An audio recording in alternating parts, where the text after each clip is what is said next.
नमस्कार मित्रांनो, आजचा व्हिडिओ केसांच्या संदर्भात आहे. समजा टक्कलच पडत असेल किंवा केस खूप विरळ झालेले आहेत, केस खूप गळत आहेत किंवा केस पांढरे होत आहेत, वय नाही आहे तेवढंसं पण खूप गळत आहेत, पांढरे होत आहेत, अशा जर समस्या तुमच्या असतील तर आजचा हा व्हिडिओ तुमच्यासाठी अत्यंत महत्त्वाचा आहे. आता हा व्हिडिओ खरं तर केसांच्या संदर्भात आहे, केसांच्या संदर्भात माक्याचा किंवा भृंगराजच्या संदर्भात अशा पद्धतीचा आहे. आता हा व्हिडिओ सरळ व्हिडिओ नसणार आहे, तर मी जास्तीत जास्त समजावण्याचा प्रयत्न करेल, तुम्ही त्याच्याहीपेक्षा जास्त समजण्याचा प्रयत्न करा, तर मला नेमकं काय म्हणायचं हे समजणार आहे. कारण हा विषय थोडासा गूढ, रहस्यमय, गुह्य अशा प्रकारचा आहे. माझ्या केसांच्या प्रॅक्टिसमधलं एक आयुर्वेदाचं सिक्रेट आहे असं म्हटलं तरी काही हरकत नाही. आता इथे आधी एक श्लोक सांगणार आहे, श्लोक फक्त ऐका, त्याचा काय उपयोग आहे ते लगेच सांगणारच आहे. तर श्लोक असा आहे की सध्या फलती गांधर्वम मासमेकम पुराणकम वेदा फलंती कालेषु ज्योतिर्वैद्यो निरंतरम. आज आपल्या कामाची जी गोष्ट आहे ही शेवटची ओळ आहे की ज्योतिर्वैद्यो निरंतरम म्हणजे काय की ज्योतिषशास्त्र आणि वैद्यकशास्त्र हे निरंतर फलदायी असतात.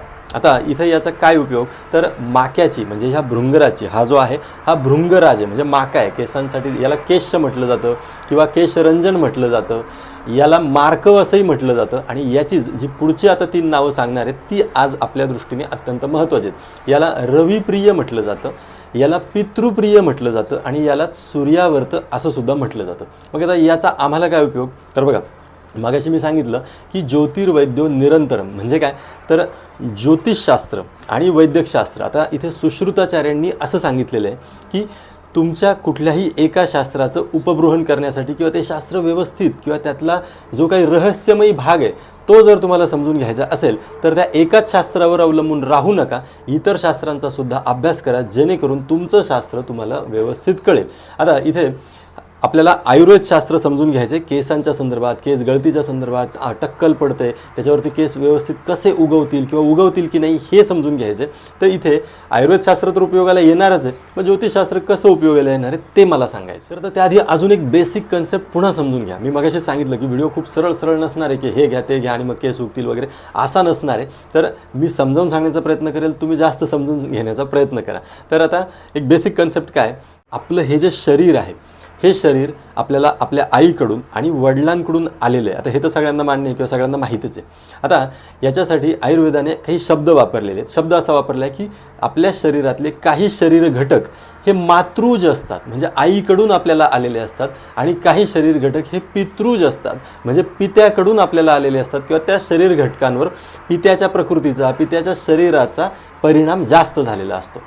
मग आता प्रश्न येतो की आपले जे केस आहेत हे आपल्याला कोणाकडून मिळालेले असतात, तर आयुर्वेद असं सांगतं की आपले केस आणि आपल्या अस्थी म्हणजे हाडंसुद्धा ही आपल्याला पित्याकडून मिळालेली असतात किंवा पित्याचा प्रभाव किंवा वडिलांचा प्रभाव त्यांच्यावरती जास्त असतो, कारण ते पितृज अवयव सांगितलेले. आता इथे मी मध्येच अस्थिधातू म्हणजे हाडांचा विषय का काढला, तर आयुर्वेद असं सांगतोय की आपले जे केस आहेत हे अस्थिधातूचं उपधातू आहेत. म्हणजे काय, तर तुमचे केस कसे असणार आहेत, मग ते विरळ असणार आहे, दाट असणार आहे, त्यांची रचना, त्यांची ठेवण कशी असणार आहे, ते गळणार आहेत का, त्यांना टक्कल पडणार आहे का वगैरे, हे सगळं कोण ठरवतं, तर हे सगळं आपल्या शरीरातला अस्थिधातू म्हणजे आपली हाडं ठरवत असतात. आणि ही जी हाडं आहेत हा पितृज अवयव आहे आणि म्हणूनच केस हे सुद्धा पितृज अवयव आहे.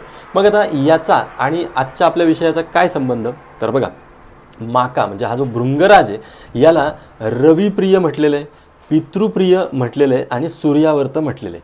आता हा जर पितृप्रिय असेल तर आपल्या शरीरात पित्याच्या अनुषंगाने जे जे काही अवयव आपल्याला मिळालेले आहेत त्यांच्या रचनेमध्ये किंवा त्यांच्या कार्यामध्ये जर काही बिघाड उत्पन्न झाला तर हा माका तिथे काम करतो, असं त्याला पितृप्रिय म्हणण्याचा एक अर्थ आहे. आता दुसरा अर्थ काय, तर श्राद्धाच्या वेळी किंवा दशक्रियेच्या वेळी वगैरे हा माका लागतो म्हणूनही त्याला पितृप्रिय म्हटलं जातं. परंतु शरीर रचनेच्या दृष्टीने किंवा आरोग्यशास्त्राच्या दृष्टीने हा सुद्धा त्याचा अर्थ आहे. दुसरं असं, इथे मी ज्योतिषाचाही अंतर्भाव केला आहे, तुम्ही थंबनेलवर वाचलं असेल.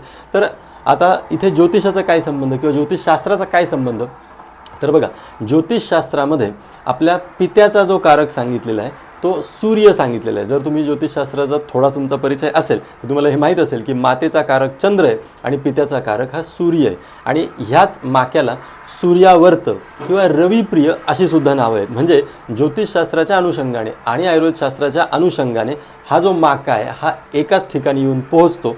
तो इथं की जर पित्याच्या अनुषंगाने किंवा पितृज अवयवाच्या अनुषंगाने शरीरामध्ये काही कमतरता निर्माण होत असेल, काही दोष निर्माण होत असतील, काही आजार, काही तक्रारी निर्माण होत असतील, तर निश्चितपणे माक्याचा म्हणजे भृंगराजचा तिथे रोल आहे. आणि म्हणूनच केशद्रव्य म्हणजे केसांसाठी चांगली द्रव्य ही आयुर्वेदात बरीच सांगितलेली आहेत. मग आवळा असेल, ज्येष्ठमध असेल, अजूनही बरेच सांगितलेले आहेत. पण जिथे अशी तक्रार बरीच होत नाही आहे किंवा अकालीच टक्कल पडलेले आहे किंवा केसांची समस्या आता खूपच बिकट झालेली आहे, तिथं माका म्हणजे हा भृंगराज वापरण्याशिवाय गत्यंतर नाही. आणि म्हणूनच मी माझ्या अनेक रुग्णांमध्ये माका म्हणजे भृंगराज विविध पद्धतीने वापरत असतो. मग कधी त्याचा स्वरस असेल, कधी त्याच्यापासून सिद्ध केलेलं तेल असेल किंवा तूप असेल, अशा पद्धतीने आपण माका वापरत असतो. आणि ह्या माका वापरण्यामध्ये फक्त आयुर्वेदाचंच नाही तर ज्योतिषशास्त्र सुद्धा त्याला सपोर्ट करते किंवा त्याला दुजोरा देते. मग आता प्रश्न आहे की डॉक्टर मग आम्हाला याचा काय उपयोग?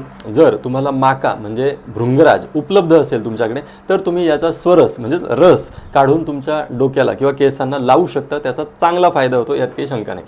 आता आयुर्वेदीय पद्धतीने याचा वापर कसा केला जातो, अजून काही उपयोग किंवा अजून काही पद्धती आहेत का? तर आहेत. इथे स्वरस वापरला जातो हे सांगितलं, परंतु ह्या स्वरसाचं सिद्ध तेल सुद्धा वापरलं जातं. तुम्ही अनेक जाहिरातींमध्ये बघितलं असेल की आमच्या हेअर ऑइलमध्ये माका आहे किंवा हे माक्याने सिद्ध आहे. आता इथे मला त्यांच्यावर कोणावर शंका घ्यायची नाही आहे, परंतु जर तिथे माका खरंच त्या तेलामध्ये वापरलेला असेल तर तेल निश्चितपणे तुमच्यासाठी चांगलंच असणार आहे. आता इथे हा माका फक्त तेलासाठीच नाही तर अशा पद्धतीने एखादं तेल किंवा तूप बनवून त्याचं नस्यासाठी सुद्धा वापर केला जातो किंवा इंटरनली सुद्धा माक्याचं चूर्ण असेल किंवा माक्यापासून बनवलेला टॅबलेट असतील याचा सुद्धा प्रसंग परत्वे, रुग्ण परत्वे वापर करावा लागतो. आणि नुसतंच माक्याचा नाही तर बऱ्याचदा इथे असं दिसतं की जर डिटेल केस हिस्ट्री घेतली तर इथे अस्थिधातूची काही ना काही विकृती ही सापडतेच. आणि मग अस्थिधातूला बल देण्यासाठी माका तर आहेच, पण अजूनही काही औषधी असतात ती सुद्धा द्यावी लागतात. आणि शिवाय काही बस्ती सुद्धा आहेत ज्या अस्थिधातूला बल देत असतात. तर अशा पद्धतीने व्यवस्थित जर हिस्ट्री घेऊन माक्याचा वापर, अस्थिधातूला बल देणाऱ्या औषधांचा वापर आणि काही बस्तींचा वापर केला तर निश्चितपणे केस गळतीच्या ज्या काही समस्या असतील त्या अगदी गंभीर असतील तरी सुद्धा तिथे चांगला रिझल्ट आजपर्यंत घेतलेला आहे. मग इथे केसांच्या बाबतीत अस्थिधातूला बल द्यायचं आहे म्हणून फक्त कॅल्शियमच्या गोळ्या खायच्यात वगैरे याने काही होत नाही, हे सुद्धा अनेक वेळा बघितलेलं आहे. इथे प्रॉपर जी काही आयुर्वेदिक चिकित्सा आहे त्याचा गाभा लक्षात घेऊन जर ट्रीटमेंट दिली तर निश्चितपणे केसांच्या समस्या दूर होताना दिसतात, अनेक वेळा दिसतात.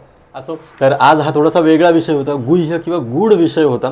तर आयुर्वेदशास्त्र शिकत असताना किंवा समजून घेत असताना इतर शास्त्रांची जेव्हा मदत घेतली जाते तेव्हा ते अधिक स्पष्टपणे समजायला मदत होते, असा अनुभव नेहमीच येत असतो. आणि म्हणूनच आजचा हा विषय तुमच्याशी शेअर केला. थोडा वेगळा विषय होता. हा विषय किंवा ही माहिती तुम्हाला कशी वाटली हे मला नक्की कळवा, कमेंट बॉक्समध्ये तसं लिहा. व्हिडिओ जर आवडला असेल तर लाईक जरूर करा, शेअर जरूर करा. याबद्दल तुमच्या काही शंका असतील, प्रश्न असतील तर त्यासुद्धा तुम्ही कमेंट बॉक्समध्ये विचारू शकता. आणि हो, चॅनल तुम्ही अजून सबस्क्राईब केलेलं नसेल तर चटकन पटकन करून टाका, कारण आरोग्यविषयक, आयुर्वेदविषयक वेगवेगळी नवनवीन आणि तरीही शास्त्रीय अशी माहिती घेऊन आपण पुन्हा भेटत राहणारच आहोत. खूप खूप धन्यवाद.